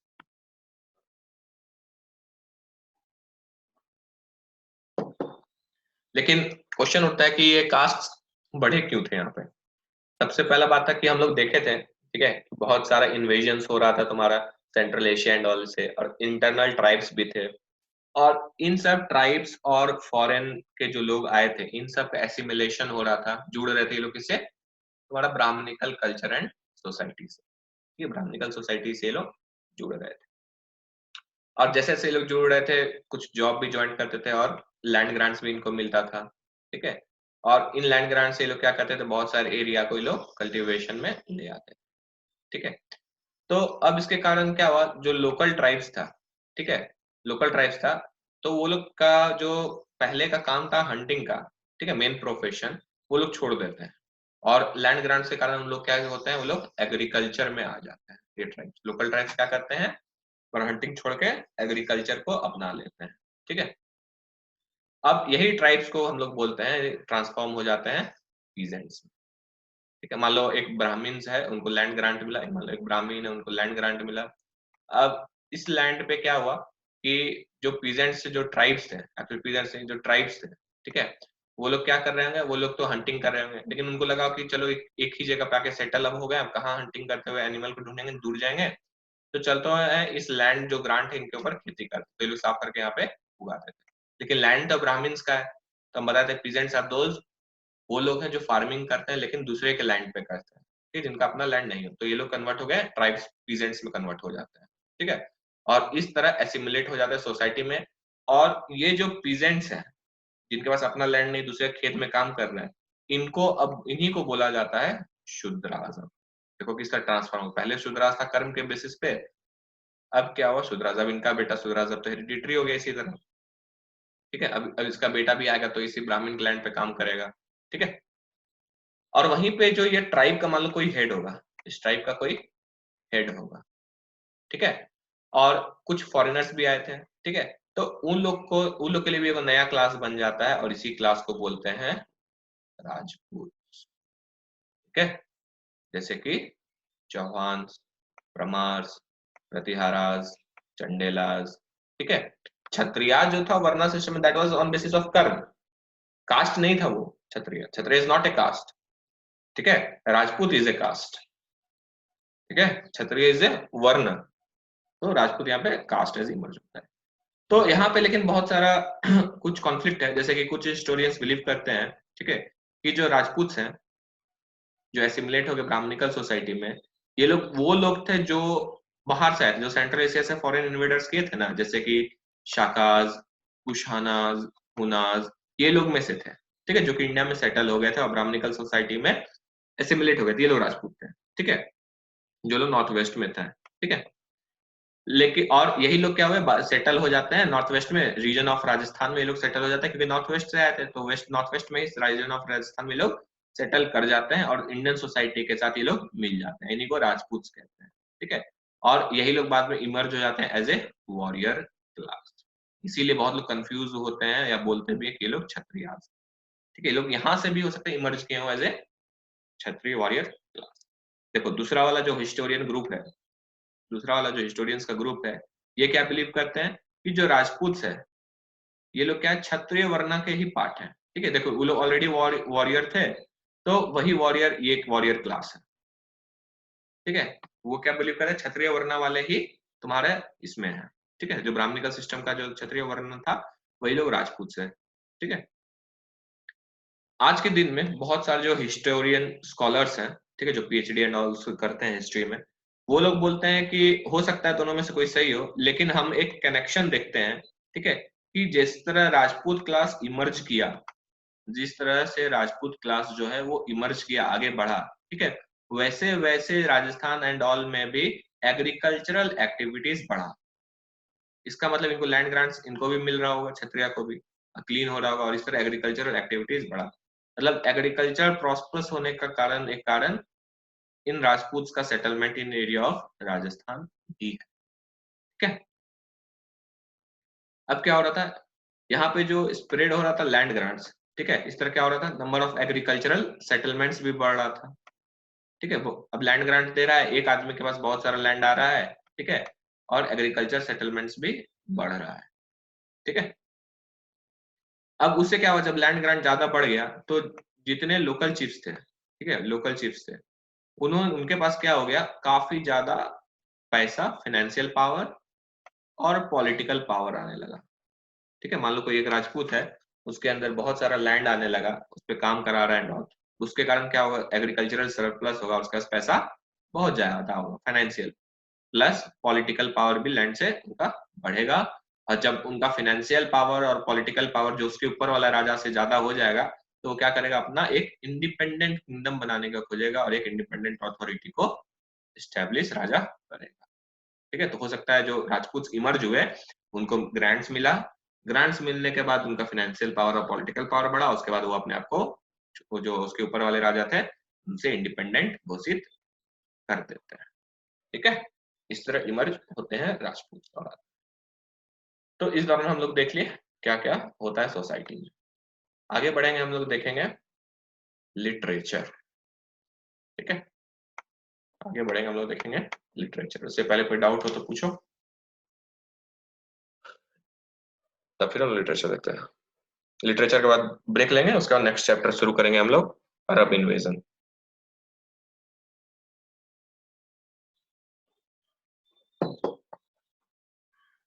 बहुत लंबा, लेकिन हो जाएगा, मजा आएगा बढ़िया में।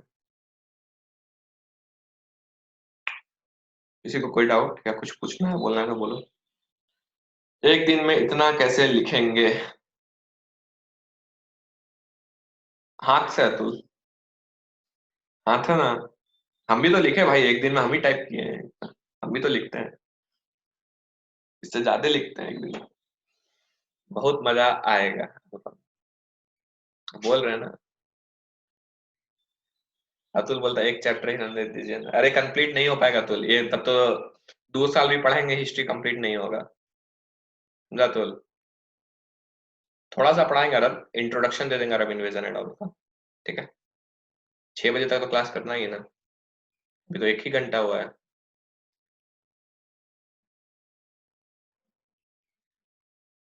तुम लोग तो 3-3 घंटा हमसे पढ़ा, 4-4 घंटा पढ़ा है।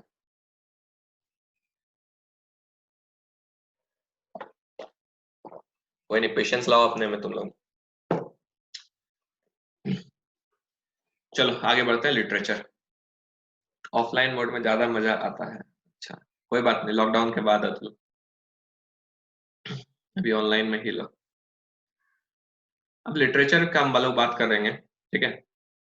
तो इस टाइम अगर प्री मिडाइवल का बात करें लिटरेचर का, ठीक है, तो बहुत सारे रीजनल कल्चरल जोन्स डेवलप हो रहे थे।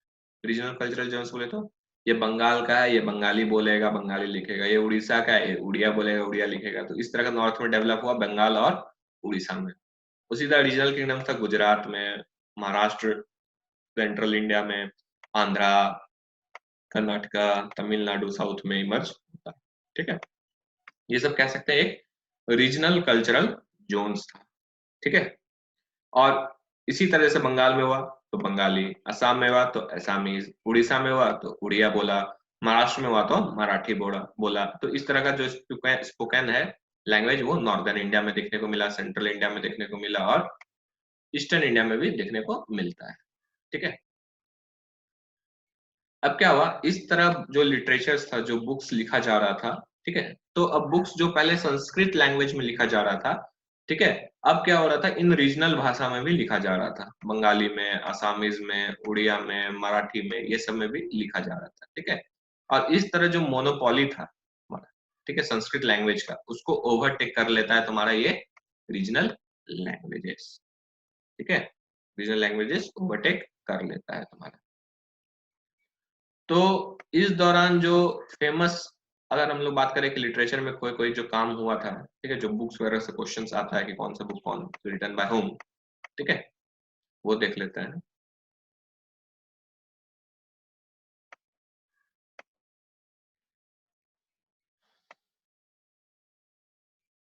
तो इस दौरान, ठीक है, जो रीजनल लैंग्वेजेस में जो फेमस बुक्स हुए थे, ठीक है, कुछ चोलास के अंदर हुए थे। ठीक है, चोलास के अंदर क्या हुआ था कि जो रामायणा एंड ऑल ये सब बुक था, ठीक है, जो संस्कृत में लिखा गया था एंड ऑल, उसको तमिल में कन्वर्ट किया जाता है। रामायण को तमिल में कन्वर्ट किया जाता है, किसके द्वारा? कंबन के द्वारा, KAMBAN, कंबन के द्वारा तमिल में कन्वर्ट किया जाता है। ठीक है, उसी तरह अगर हम बात करें कर्नाटका का रीजन वाला में, ठीक है, तो एक राइटर था पंपा, ये पंपा, ठीक है, उसको जोएल ऑफ कन्नड़ा लिटरेचर भी बोला जाता है। ठीक है, Joel of Kannada literature, Kannada मत बोला, कन्नड़ा लिटरेचर।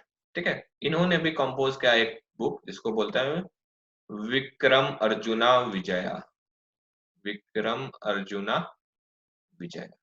ठीक है, famously known as Vikram Arjuna Vijay जो है, इसको बोलते हैं पंपा भारत।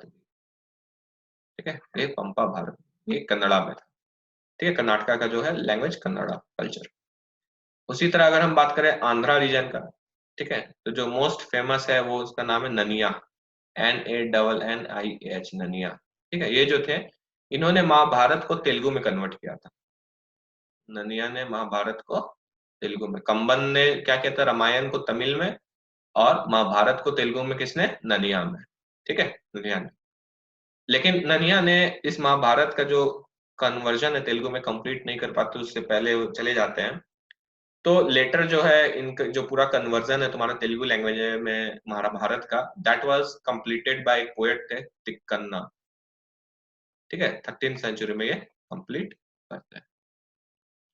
लेकिन क्वेश्चन होता है, क्या संस्कृत का पूरा अस्तित्व ही मिट गया था? नहीं। ठीक है, संस्कृत जो था वो अभी भी एक इम्पोर्टेंट लैंग्वेज बना हुआ था, ठीक है। और जो एलिट्स थे, जो हाई क्लास लोग थे, वो लोग अपना जो लर्निंग है, ठीक है, वो संस्कृत में ही करते थे, ठीक है।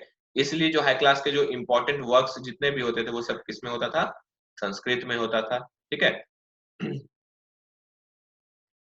और इस दौरान क्या होता है, एक शतृंग सारा करके एक अकाउंट है, ठीक है, बुक है, जो कि बताता है किंग्स ऑफ कश्मीर के बारे में, ठीक है।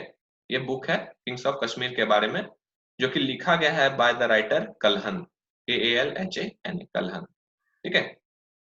और एक किताब है गीता गोविंद, ठीक है, गीता गोविंद है, ठीक है। ये भी एक डिवोशनल लिटरेचर है, ठीक है, on the theme of love between Radha and Krishna, Radha and Krishna के बीच में जो संगम है वो लिखा गया है गीता गोविंद में, ठीक है। किसके द्वारा, जयदेव के द्वारा, ठीक है। जयदेव किसके अंदर था, बंगाल बाय अंडर पाला, पाला किंग्स का एक जयदेव था, वो राधा कृष्णा को लिखा है गीता गोविंद लिटरेचर, ठीक है। तो इस तरह लिटरेचर भी खत्म होता है इसीलिए। प्री मेडाइवल में इतना ही था, ठीक है, प्री मेडाइवल में इतना ही था। 5 मिनट का ब्रेक दे रहे हैं, उसके बाद हम लोग शुरू करेंगे आराम, ठीक है। अगर किसी को कुछ पूछना है या फिर बोलना है तो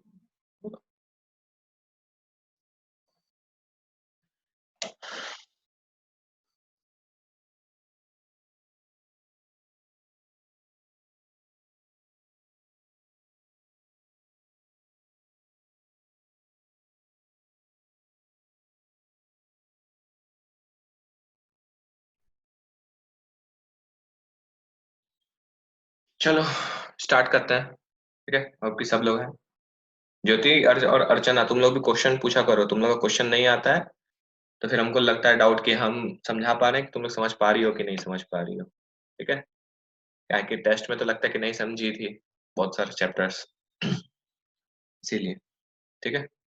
या फिर क्या प्रॉब्लम हो रहा है क्वेश्चन बनाने में, हमको चाहिए तुम लोग से रिस्पॉन्स। चलो स्टार्ट करते हैं अरब इन्वेजन, ठीक है।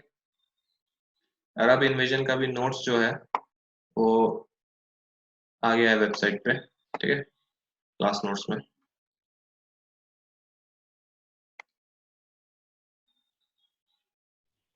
अरब,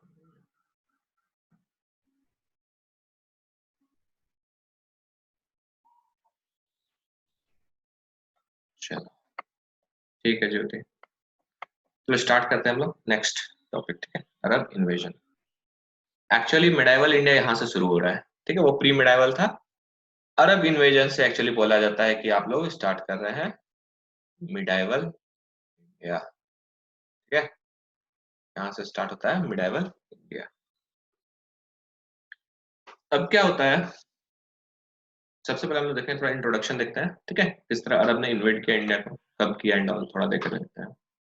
तो बात है 8th सेंचुरी का, ठीक है, 8वीं सदी का बात है। अरब्स ने इंडिया को जो इन्वेड किया था, इंडिया में जो आए थे ये लोग अरब्स, ये किधर से आए थे, ये तो हमारा नॉर्थ वेस्ट वाला रीजन, सिंध पाकिस्तान वाला रीजन, ठीक है, वहां से ये अरब्स भारत में घुसे, ठीक है। तो सबसे पहला अगर पूछा जाए अरब का जो इन्वेजन हुआ था, that was around 712 AD, 712 AD में, ठीक है। मोहम्मद बिन कासिम, एक्चुअली मोहम्मद बिन कासिम पहले भी एक बार ट्राई किया था 600 समथिंग AD में, बट ही फेल्ड, ठीक है, वो सक्सीड नहीं हुआ था। लेकिन 712 AD में जो मोहम्मद बिन कासिम था, ठीक है, वो आया था, इन्वेड किया था। अब क्या है कि उस समय जो लीडर्स थे मुस्लिम वर्ल्ड के, ठीक है, उनको कैलिफेट बोलते थे, या खलीफा, ठीक है।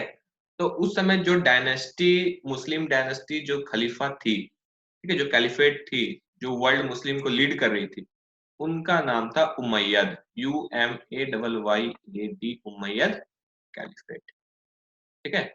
और ये जो इन्वेजन ऑफ इंडिया था by the Arabs, this was a part of policy of Arab expansion, ठीक है। इस समय अरब्स जो है बहुत जगह एक्सपेंड कर रहे थे अपने आप को, तो उसी एक पॉलिसी के अंदर भारत का भी इन्वेजन इनके द्वारा होता, ठीक है। This was like a type of introduction. Caliphate का मीनिंग, कृति आगे हम बता रहे हैं, बैकग्राउंड में है कैलिफेट का मीनिंग, ठीक है, आगे है। अब चलते थोड़ा देखते हैं बैकग्राउंड, बैकग्राउंड में क्या होता है इन मुस्लिम वर्ल्ड में, क्या चल रहा होता है, ठीक है, ऐसा क्या जरूरत पड़ गया कि लोग इधर आए एंड ऑल, मुस्लिम्स में क्या चल रहा था एंड ऑल सब कुछ देखते हैं, ठीक है। तो हम लोग को पता है जो इस्लाम का जो धर्म है, ठीक है, वो किसके द्वारा स्थापित किया गया, प्रॉफिट मोहम्मद के द्वारा। प्रॉफिट मोहम्मद के द्वारा इस्लाम धर्म का स्थापन किया गया था। अराउंड उनका डेथ जो हो जाता सिक्स सिक्स बात है 7th सेंचुरी में ही उनका हुआ था, ठीक है, इस्लाम धर्म का स्थापन।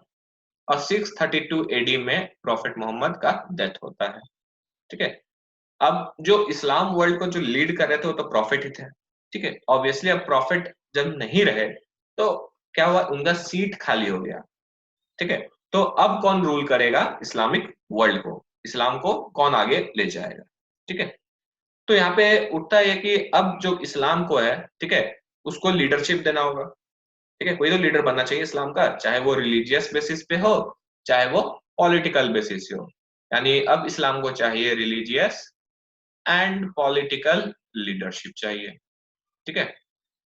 तो अब क्या हुआ, ये जो लीडरशिप है इस्लाम का, ये चला गया कैलिफ्स के हाथ में, CALIPHS, कैलिफ्स, ठीक है। इस्लामिक वर्ल्ड का जो तुम्हारा लीडरशिप है ये चला गया किसके हाथ में, कैलिफ्स के हाथ में चला गया। ये जो वर्ड कैलिफ है, ठीक है, ये कहां से आया है, ये एक अरेबिक वर्ड है, खलीफा, ठीक है। हिंदी या अरबिक में बोले तो खलीफा, इंग्लिश में बोले तो कैलिफ, ठीक है।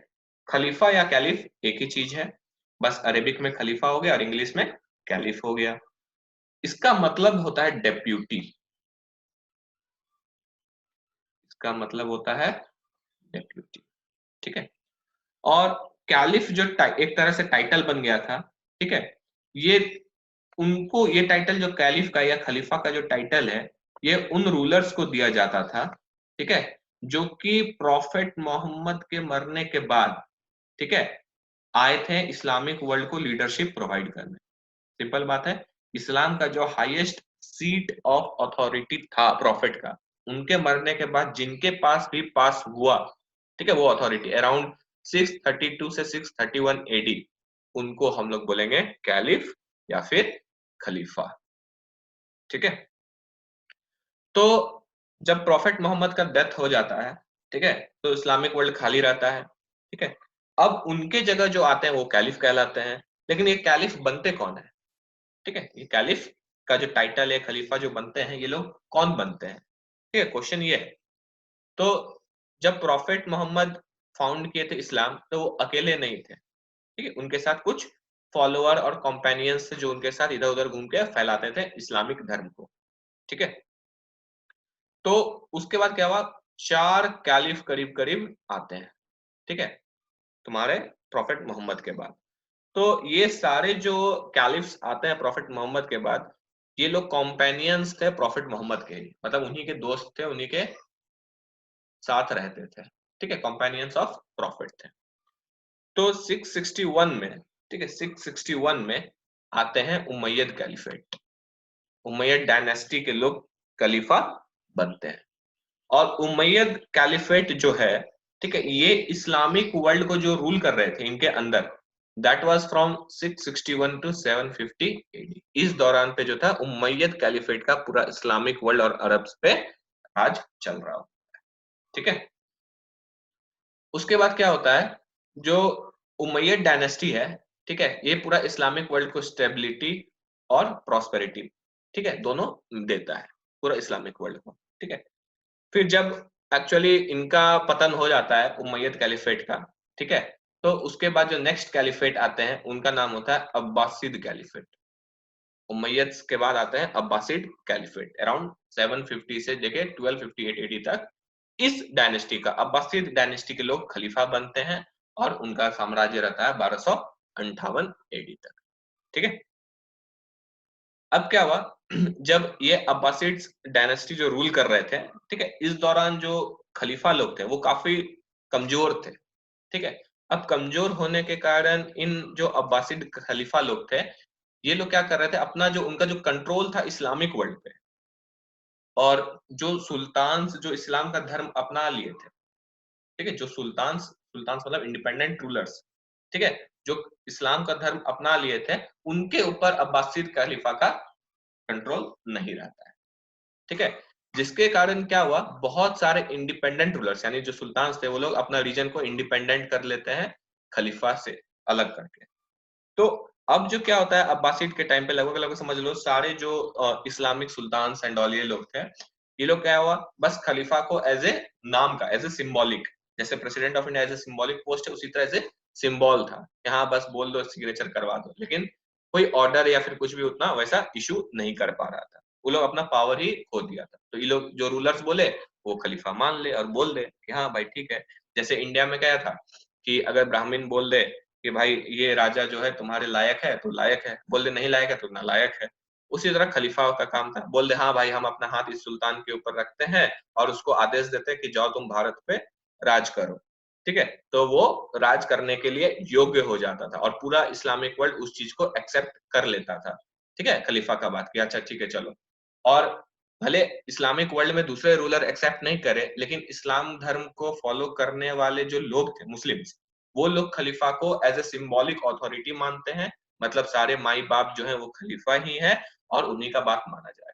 मान लो कोई इन्वेड करता है इंडिया, ठीक है, कोई इन्वेड किया इंडिया, और इंडिया इन्वेड करने के बाद ठीक है वो मुस्लिम जो भी है, ठीक है, वो उसको जो है पीपल एक्सेप्ट नहीं कर रहे हैं, बोलता है कि नहीं आप सुल्तान जो हो आप नहीं, अब सुल्तान के क्या हो, मान लो नौकर हो, ठीक है, इसलिए हम आपको एक्सेप्ट नहीं करते एज ए सुल्तान हम लोग का। तो वो आदमी क्या करेगा जो इन्वेट कहते हैं इंडिया, वो खलीफा को जाएगा, खलीफा को बोलेगा कि आप एक ऑर्डर इश्यू कीजिए कि हम ही जो है असली अथॉरिटी है सुल्तान के बाद जो कि रूल करने के लिए बने हैं इंडिया को। ठीक है, और फिर उसको जो है खलीफा लिख के दे देगा कि हाँ ये व्यक्ति जो है यही है असली क्या बोलते हैं अथॉरिटी इंडिया का और इसी को रूल करना है इंडिया में। तो लोग जो है इंडिया के वो उसका बात मान लेंगे खलीफा का। ठीक है, तो इस तरह से बस एक पपेट बन के बाद में अब्बासिद के टाइम पे ये खलीफा लोग रह गए। ठीक है, कोई डाउट यहाँ तक? ये बैकग्राउंड था मुस्लिम इलाका वर्ल्ड का। ठीक है, ताकि आगे बहुत चीजें हम लोग देखेंगे। किसी को कुछ पूछना है बैकग्राउंड में? नहीं तो फिर हम लोग स्टार्ट करेंगे पहला इन्वेडर के साथ, मोहम्मद बिन कासिम के साथ। ठीक है, असली मिडाइवल इंडिया अब शुरू होता है यहाँ से। पहला जो था वो बस इंट्रोडक्शन था। नहीं अनुपम, ठीक है अनुपम, मजा आ रहा लग रहा है अनुपम को।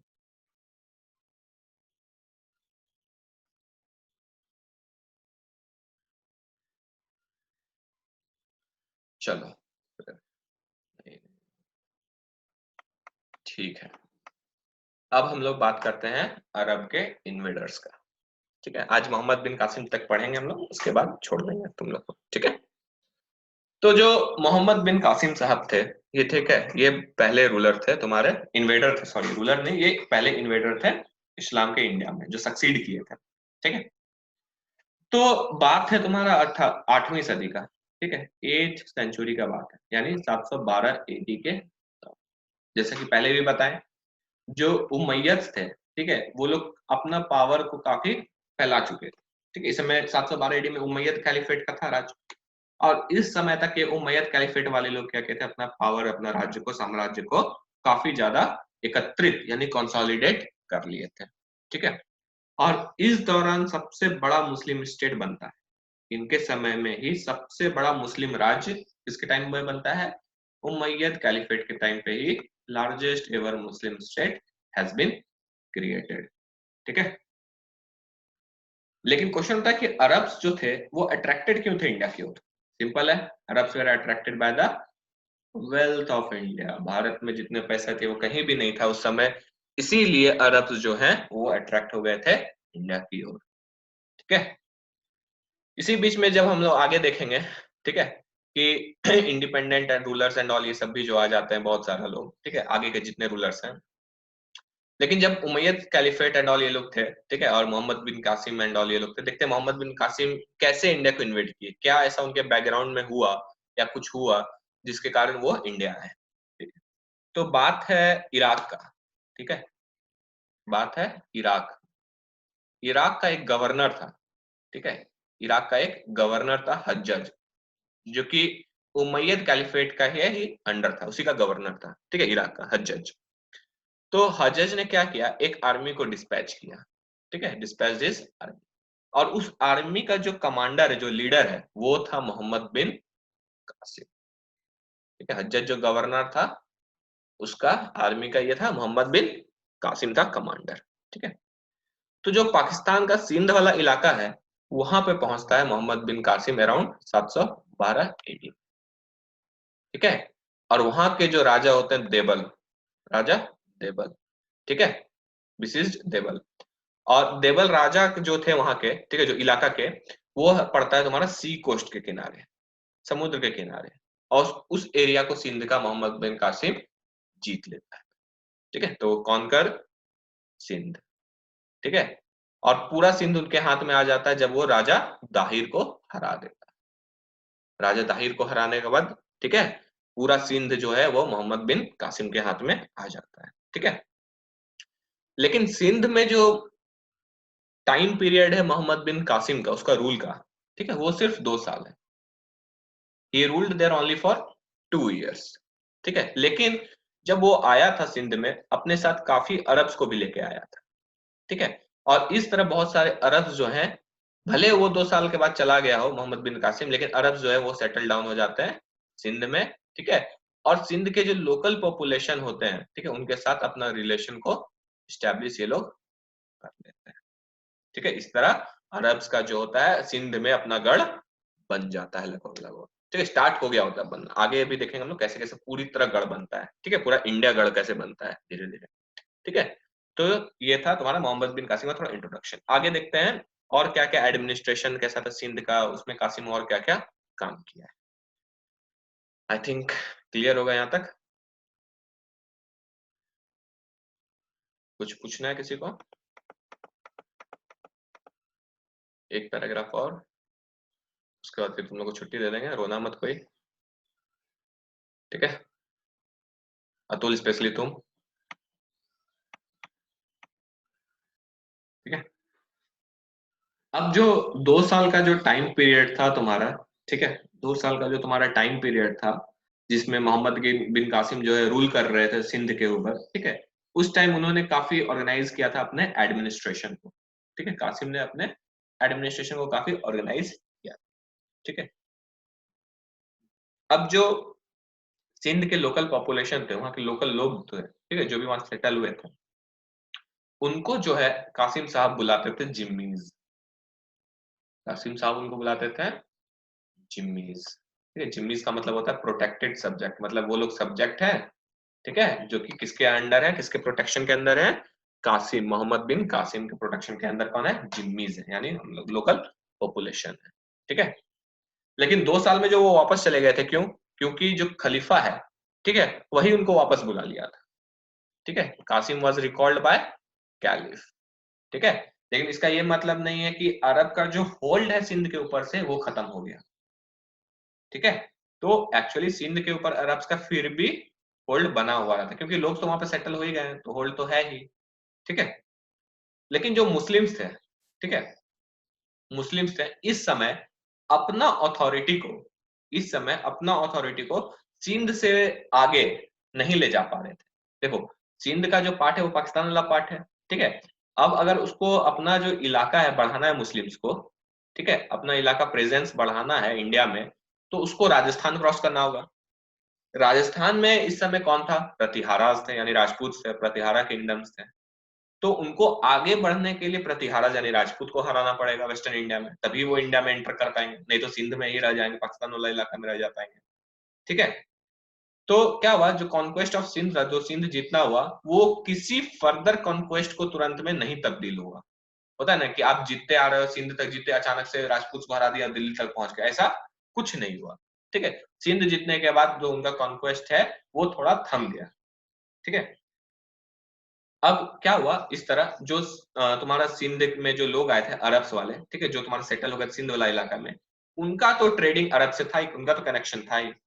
तो यहाँ पे लोकल पॉपुलेशन के साथ जो अरब्स रह रहे थे, ठीक है, तो उनको इंडियन कल्चर के बारे में पता चल चुका था, और इंडियन कल्चर में वो लोग एसिमिलेट भी हो चुके। अब जब ये लोग ट्रेड करते थे अरब से, ठीक है, तो जब ये लोग अरबिया जाते थे या फिर इराक जाते थे, ठीक है, और ट्रेड करते थे, तो ये जो इंडियन कल्चर था ये भी कैरी करते थे अब्रॉड। तो इस तरह क्या हुआ, इंडिया का कल्चर जो है इराक ईरान वाला का इलाका में भी डिफ्यूज हो जाता है, उनको भी पता चल जाता है इंडियन कल्चर्स के बारे में, ठीक है। और उसके बाद बहुत सारे अरब जो है सिंध वाला इलाका विजिट करते हैं, मैनी ट्रेवलर्स विजिटेड सिंध। और इससे क्या हुआ, इंडिया में अभी तक हम लोग को पता है कि इस समय जो थे हम लोग साइंस एंड ऑल में काफी डेवलप कर रहे थे, ठीक है। इंडियन मेडिसिन याद करो, चारका संहिता एंड ऑल ये सब, ठीक है। तो जो इंडिया का जो मेडिसिन का नॉलेज है, ठीक है, आयुर्वेद एंड ऑल, और प्लस एस्ट्रोनॉमी जो हम लोग ग्रीक से सीखे थे, याद करो, ठीक है। ये सबको बाहर मतलब यूरोपियन देशों में कैरी करने का काम किया था इन्हीं अरबों ने। यही अरब्स पीपल के कारण जो हमारा नॉलेज, जो हमारा एस्ट्रोनॉमी का नॉलेज है, ये बाहर के दुनिया को भी पता चलता है। जैसे कि फॉर एग्जांपल इंडियन न्यूमरल्स, जैसे कि जीरो का इन्वेंशन एंड ऑल, ये सब को कैरी करने वाले तुम्हारा जो यूरोप में है, ठीक है। ये सब कैसे पहुंचा, हम लोग जाके नहीं बताए थे उनको, ये अरब्स जो कि सिंध वाला इलाके में सेटल हो गए थे और जो ट्रेड करते थे, इंटरनेशनल ट्रेड करते थे थ्रू सी रूट या थ्रू लैंड रूट, ठीक है। ये लोग कैरी करते हैं Indian culture, Indian numerical, Indian medicine और इंडियन एस्ट्रोनॉमी को यूरोप में, और आज यही यूरोप वाले लोग हम लोग को सिखाते हैं, ठीक है। तो ये था पूरा कहानी तुम्हारा मोहम्मद बिन कासिम का। कल से शुरू करेंगे मोहम्मद गजनवी और खत्म करेंगे अरब इन्वेजन। टाइम बचा कल, तो नेक्स्ट चैप्टर भी हम लोग कल देख सकते हैं, ठीक है। किसी को कोई डाउट तो पूछ सकते हो, otherwise you can leave the classroom. हम अभी हैं 15 मिनट के लिए यहाँ क्लास में, ठीक है।